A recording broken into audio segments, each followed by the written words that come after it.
Thank you for joining us. Welcome to Business Incorporated. I'm Chimezi Obi Iwago. On the show today, IMF warns of a serious global economic slowdown. Goldman Sachs cuts its oil price forecast for 2019. Plus, JP Morgan says payments to Libya oil fund fixer weren't bribes. We start off with the markets, and most of the major markets on the African continent started the second week in the new year upbeat. At intraday, the Nigerian stock market was up 0.12%. South African JSE index was also in the green, 0.42%. Egypt outperformed, leading gains by 1.05%. Kenya was down on Friday. And most major Middle East markets were in the positive at intraday as Saudi market was lifted by its financial and petrochemical stocks.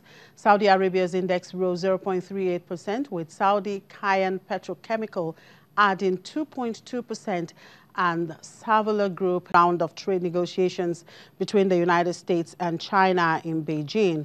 Japan's Nikkei 225 bounced 2.44% to close at 20,038.97, while the Topix jumped 2.81% to finish its trading day at 1,512.53. South Korea's Kospi gained 1.34% to close at 2,037.10. Australia's benchmark ASX 200 was up 1.14% to close at 5,683.20 as most sectors saw gains.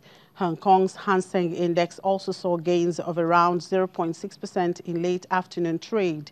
Mainland Chinese markets, which are closely watched in relation to Beijing's trade war with Washington, also rose on the day. The Shanghai Composite was up around 0.72% to close at about 2,533.09, while the Shenzhen Composite jumped 1.713%. All right, let's see what's happening in Europe. Investor sentiment was positive ahead of a fresh round of trade talks between the U.S. and China due to take place today and tomorrow. Brexit and other political events also remain on the radar for investors. UK Prime Minister Theresa May said on Sunday that if the deal she put together with the EU does not get approved this month, the UK will be in uncharted territory. Well, let's bring in Ulrich Batz now to unpack some of these for us. Hello, Ulrich. Good afternoon and Happy New Year to you.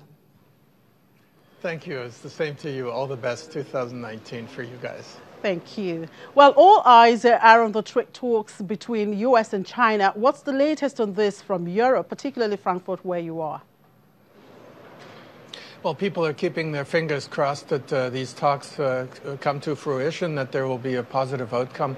Everybody knows that these are now basically preparatory talks in order for the big guns to get something substantial to then go to the negotiating table and perhaps sign a deal. But these are very important talks, and there are so many important issues, so many important conflicts like intellectual property, like the opening of the Chinese market to more industrial investment, like less conditioning being attached to money and product coming into China. And also with the United States the Chinese wanting to have them accept technology from the telephone market, from the likes of Huawei, for example. That I think it's way too early to predict what kind of outcome there will be. But when you look at the markets, there's a huge expectancy that there will be progress, and above all that there will be no more trade war after these talks are concluded. When you look at the DAX behind me on the board, it's kind of representative for what the whole of Europe is doing, whether you look at London or Paris or Switzerland, for example. Markets are going slightly down, but that doesn't mean that there's negative sentiment. I think it's just too much to explain that there will be another huge jump up afterward, after the magnitude of those gains that we saw on Friday, which were mainly on hopes for the trade talks. Moving the markets at the end of last week also was Fed Chairman Jerome Powell indicating flexibility on policy. How important is that still today?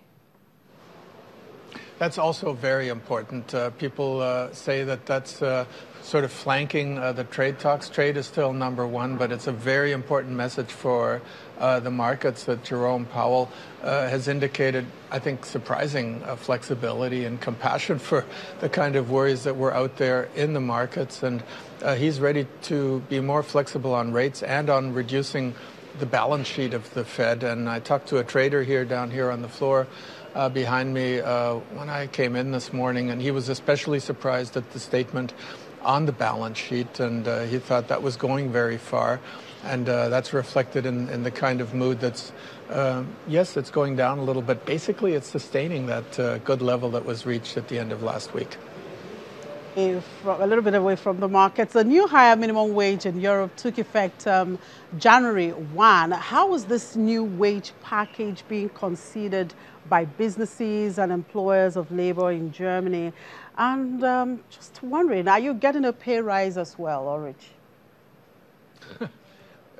Well, indeed, I can expect one this year because the wage negotiators of my employers, they agreed to paying a little bit more. I'm not affected by minimum wage, but the business side and especially the labor side are very glad that there's a minimum wage hike to about €9.19, not about, but that's the exact figure, €9.19 per hour that you at least have to earn if you're working in Germany per hour. And the businesses, of course, are not as glad in total, but when the minimum wage here was introduced at a lower level, there were all sorts of cries from business that it was not going to work, that it was going to cost jobs. Instead, the opposite is true. It worked very well for the economy, and the German economy is going so well that this German minimum wage hike can easily be digested. Perhaps not easily in all cases, but you must remember that higher wages also translate to more consumer spending and perhaps easing the burden on families who are on low wages. So it works out. That's sort of a consensus here in German society.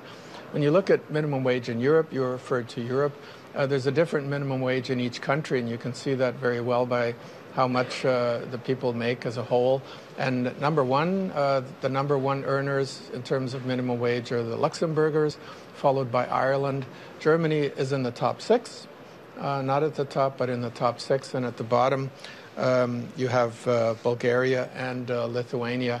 And there's a big spread between the rich and the poor nations in the European Union. Well, Ulrich, if you do get a pay rise, I hope to be the first to know. And I wish you good luck. Thank you for your time. Thank you.